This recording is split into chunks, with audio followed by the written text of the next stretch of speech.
Shalom y bienvenidos. Hay gente, muchísima, que erróneamente considera que la Torá es un libro religioso. Sabemos que la religión es lo contrario a la espiritualidad. Por tanto, no tiene nada que ver la religión con Dios y sus cosas. Por más que se presente como si fuera de Dios y sus cosas, la religión tiene que ver con el ego, tiene que ver con supersticiones, tiene que ver con dominación del ser humano a cargo de otro ser humano, tiene que ver con manipulación. Religión es lo contrario de la espiritualidad y la Torá es manual espiritual para el pueblo judío y a través de ese manual y el pueblo judío poder enseñar algunas cosas al 99,2% de la humanidad que son los gentiles, que tienen su propia Torá, que son los 7 mandamientos de los noágidas o de las naciones. La Torá no se dedica a la teología tampoco, no se dedica a hablarnos de Dios más que lo que Dios cuenta acerca de su intervención en la realidad. No hay descripciones de Dios, evidentemente, no se dedica a profundizar acerca de Dios. Y cuando el ser humano le pregunta cosas a Dios acerca de Dios, Dios evade y da respuestas evasivas. Por ejemplo, cuando Moshe le pregunta, ¿y cuál es tu nombre? Dios le dice, ¿y para qué preguntas mi nombre? Y luego le dice, Eyeh Asher Eyeh, que ni siquiera sabemos cómo se traduce realmente. Soy el que soy, seré el que seré, soy eterno, soy una esencia, no sabemos en realidad. Y no es la única vez que ocurre. Entonces, aquellos que buscan teología en la Torah también están perdidos. Por más que lo busquen desde un punto de vista espiritual, la Torah no se dedica a la teología, así como cualquier persona leal a Dios no debería dedicarse a la teología, porque de Dios no sabemos nada, sabemos algunas cositas de cómo Dios interviene en la realidad que Él mismo se encargó de contarnos en su Torah y en el Tanaj. Dios no describe mundos místicos ni mágicos. Y cuando aparecen libros místicos y mágicos, son obras de hombres. Y algunas veces pueden ser simbolismos muy interesantes, que nos pueden enseñar cosas relativas a nosotros, a nuestro vínculo con la realidad, a construir un mejor mundo. Pero imposible que el ser humano siquiera llegue a imaginarse un pedacito de Dios. ¿Por qué? Porque Dios es absolutamente impensable, inimaginable, inconcebible. No hay manera en nuestra mente ni siquiera de hacer una fantasía acerca de Dios. Entonces nos quedamos con todo tipo de fantasías que son negativas. Por eso Dios, en su infinita sabiduría, cuando le propone a los judíos los 14 mandamientos, esos que se llaman 10 mandamientos, les dice, no tendrás otros dioses delante de mí. Acá tenemos varios temas para hablar, por ejemplo, no le dice no tengas otros dioses, sino no tendrás otros dioses delante de mí, pero también es una manera que se puede entender esto de no te hagas imágenes acerca de lo que piensas que soy yo. Entonces, cuando uno supone que Dios es un rey y se lo imagina como un rey, es cierto, en los libros sagrados habla de él como un rey, pero cuando lo concretamos y lo pensamos como el amiguito que tenemos acá atrás, como ese rey, estamos cayendo en una especie de idolatría, según definió así Maimónides. Cuando hacemos una imagen de Dios en nuestra mente, eso ya es, según Maimónides, idolatría. Los niños, por lo general, se imaginan a Dios como un viejito, en su trono, en una nube, vaya a saber, como lo representan los Simpsons, con su chancleta. En los niños, eso sería algo comprensible.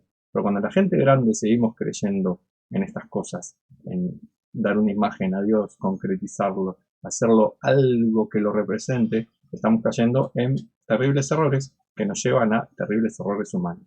Porque como te dije, la Torah 100% no es religión, la Torah tampoco se dedica a la teología, pero lo que así se dedica es a que tú, si eres judío o judía, sepas qué quiere Dios de ti. Y apenas roza también lo que Dios quiere de los gentiles, porque están esbozados los 7 mandamientos. Vuelvo a decir, los 7 mandamientos de los gentiles se los dio Dios a los gentiles mucho antes de la Torá.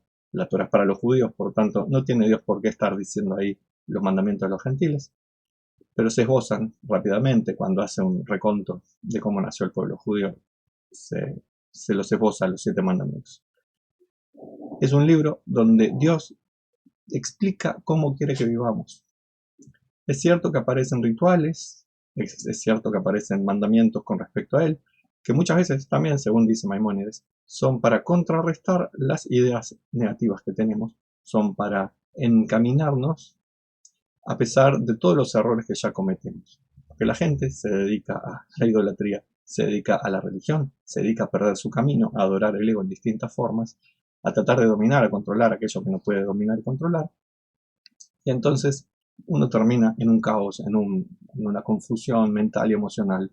Y dentro de esa confusión mental y emocional viene la Torá a decirnos, acá estoy, vamos a sacarte de este pozo tan terrible, pero si te saco de repente vas a sentirte absolutamente desconcertado. Entonces vamos a ir escalando el pozo. Así que voy a darte rituales, voy a darte imágenes también, por ejemplo, los querubín, los angelitos que estaban encima del arca de la alianza. Te voy a dar la propia del arca de la alianza. Te voy a dar un templo, te voy a dar sacrificios para que hagas en el templo.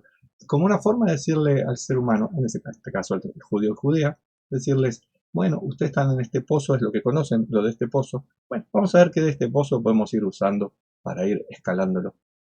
Y la idea es ir escalando el pozo y de a poco ir perdiendo todas esas cosas accesorias para quedarnos con lo esencial, que es ser una imitación de Dios como el propio Dios nos pide que seamos, que actuemos según Él actúa, que cuando hay un necesitado lo ayudemos, un huérfano, una viuda, un extranjero que está perdido, un pobre, hagamos lo posible para que esté bien, igual que Él hace con todo de la creación, que se dedica a darnos una mano a todos sin esperar, obviamente, nada a cambio. Eso es lo que Dios quiere de nosotros, no quiere religión, no quiere superstición, de hecho tampoco quiere rituales.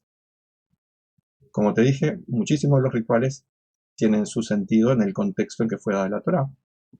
Por eso, aunque parezca extraño, cuando el templo fue destruido, fue una evolución positiva dentro del judaísmo. Ya no precisábamos aquellas cosas antiguas que era lo que conocíamos. Y por eso se desarrolló un judaísmo más sofisticado, respetando las bases, pero sin necesidad de sacrificios. Es cierto que hay rabinos y otra gente que está esperando la época del Mashiach para que vuelva a haber sacrificios. Es dudoso que vuelva a haber sacrificios algún día de animales, obviamente que no de humanos. Quizás haya algún, pero es dudoso. Por más que en la Torah haya un montón de sacrificios, leyes de sacrificios. Y es cierto también que tenemos rituales que se continúan, haya templo o no haya templo, y seguramente se continuarán en la era mesiánica a pleno. Por ejemplo, los tefilim. ¿Y por qué? Porque la gente solamente con cuestiones abstractas y solamente con justicia social se pierde el sentido. Entonces, y acá confieso un error, cuando durante mucho tiempo estuve trabajando para que haya comunidades no mágicas, pero más fundamentalmente en la red que en lo local, el error fue no darme cuenta de lo valioso que es tener las comunidades locales trabajando, haciendo cosas que incluso fueran parecidas a lo que hacían en sus iglesias, iglesias mesiánicas, iglesias pentecostales o lo que sea. El error fue querer sacarlos inmediatamente de la religión y ponerlos en una vida pura espiritual de noajismo, cuando la gente, por lo general, precisa, levanta la mano derecha y di aleluya. Lo precisan, porque es lo que conocen, es lo que saben que es donde se sienten contenidos. Y en mi deseo de que fuera un noajismo puro, se perdió la oportunidad hace ya bastante tiempo de poder progresar con ese noajismo puro, porque la gente terminó en otro tipo de idolatría. Algunos volvieron a los mesiánicos, algunos volvieron a sus pentecostales, algunos volvieron a sus evangélicos, algunos se hicieron reformistas con conversiones online. Y entonces terminó la cuestión, como faltaban rituales y faltaba todo ese mejunje emocional que es tan necesario, se perdió la oportunidad y solo unos pocos entendieron la belleza de la pureza del noajismo y continúan en el noajismo. Otros, por desgracia, se fueron a sectas judías bastante atribuladas mental y emocionalmente, y en vez de llamarse Jesús, se hacen llamar Yeshua, y en vez de vestirse como un ser humano normal, se visten como algo parecido a un europeo del siglo XVII, y en vez de decir buen día, dicen Shalom Haverim, y en vez de decir buen fin de semana, dicen Shabbat Shalom, Shabbat, como si con eso fueran más espirituales, más fieles a Dios, más sagrados, y están todo el día con la mente atormentada, tonterías religiosas que de espiritual no tienen nada, y nuevamente es por el error que cometí de pretender que haya magismo puro cuando la gente precisa seguir como hizo Dios con los judíos, un camino lento donde se tome los elementos negativos y se los vaya transformando en positivos. Quieren bandas que tocan música y hacen bailes mesiánicos, otra idiota religiosa sin sentido, pero bueno, hay mucha gente que cree que es muy sagrado. Sigan haciendo esos bailes, solamente que en lugar de ser al Salvador Yahshua se lo hagan a Dios, al Eterno, al Todopoderoso, a Hashem, a Elohim, o al Estado de Israel, como quieran. Y en lugar de tener sus iglesias o pseudo sinagogas mesiánicas, tengan sus lugares de culto noágicos donde pueden rezar, hacer salmos, elevar sus plegarias. Tomémonos de la mano y pidamos al Padre Celestial en el nombre de nadie para poder construir una evolución del noajismo.